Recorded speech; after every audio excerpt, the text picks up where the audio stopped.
আমরা এখন গান্ধী চকে পৌঁছে গেছি। গান্ধী চকে পৌঁছে গেছি। গান্ধী চক থেকে এখন যাচ্ছি রিলেটিভের বাড়ি যাচ্ছি। তো এখন আরো মিনিমাম 1 ঘন্টা মতো বুলেরোতে বসতে হবে। ওখান থেকে গাড়ি পাঠিয়ে দিয়েছে আমাদের জন্য। তো এখন দেখতে পাচ্ছ ওর সাথেই আছে।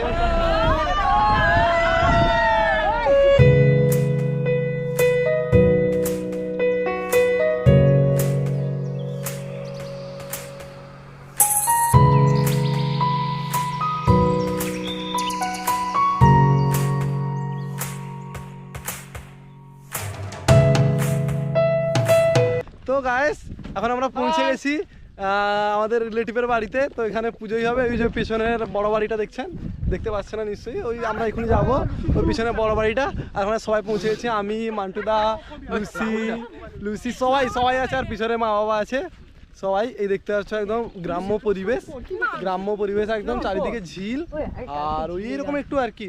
তো আমাদের সাথেই থাকুন, আরো অনেক ভিডিও আসছে, দেখতে থাকবে।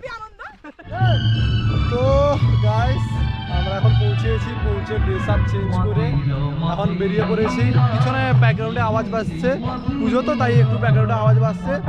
তো আমরা এখন বেরিয়ে পড়েছি একটু সাইট সিন করতে। দেখতে পাচ্ছ গ্রাম্য পরিবেশ পুরো বলতে পারা। উপর পেছনে সূর্যটা দেখা যাচ্ছে, দেখতে পাবে না।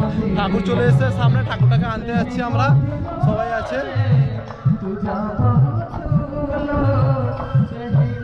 এখন আমরা ঠাকুর আনতে যাচ্ছি।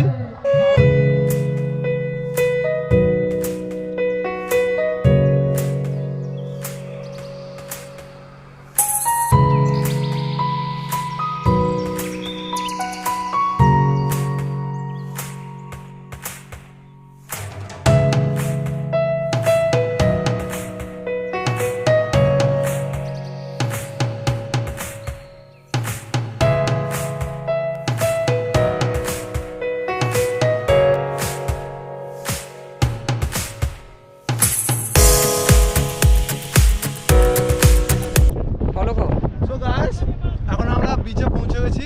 তো এখন একটু মজা হবে, অনেক ক্লিপ, ছোটো ক্লিপ বানাবো। তো ওই ক্লিপগুলো একসাথে সব যোগ করবো। এখন সমুদ্রে নামবো, ফলো মি।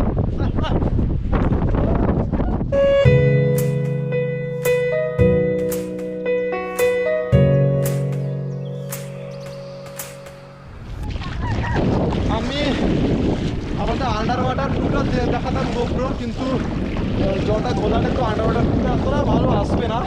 তাও দেখুন কালো জল, আমরা বিশাল সমুদ্র। এখন ওই দিকটা ঢেউ উঠছে কেন, এখানে আসতে হবে ওটা বুঝতে হবে। মনে হচ্ছে ওখানে মন্দির আছে, তোমরা দেখতে পাচ্ছ। এটা এখন বলতে গেলেই নেই, পশ্চিমবঙ্গের মতো জনসংখ্যা উড়িষ্যাতে একদম নেই। তো এই জন্য টুরিস্ট প্লেস এখানে কম। তাহলে আমাদের এটা পশ্চিমবঙ্গে বলতে তো টুরিস্ট প্লেসে ভর্তি হয়ে যেত।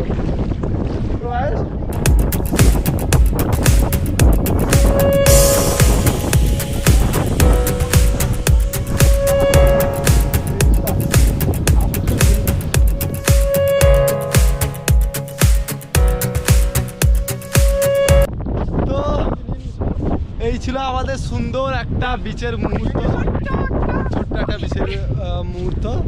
তো জাস্ট এইটুকুই। কালকে আমরা এখানে হয়তো মাংস হবে, মাংস খাবো আর গোয়িং টু বাড়ি। তো